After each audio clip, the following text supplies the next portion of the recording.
If your iPhone is acting strange, like pop-ups, slow performance, or weird messages, you might think it has a virus.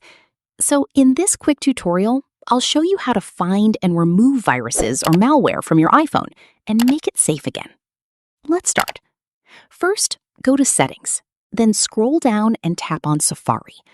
Now, this is important because most issues actually come from unsafe websites.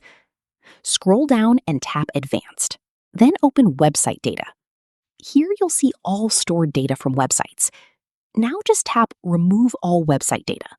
This clears hidden files that could be causing problems. Next, go back and open the Files app. Tap on Browse on My iPhone. Check for anything suspicious or unknown.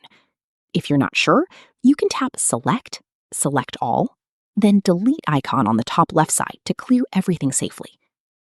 Now go back to Settings, General, Software Update. Make sure your iPhone is fully updated because updates often include important security fixes that remove bugs and threats. Also, enable automatic updates for better protection. Finally, restart your iPhone by holding the power button and volume button together. If the issue still continues, then it's best to visit an Apple store for diagnostics and full recovery. And that's it. Your iPhone should now be clean and secure again.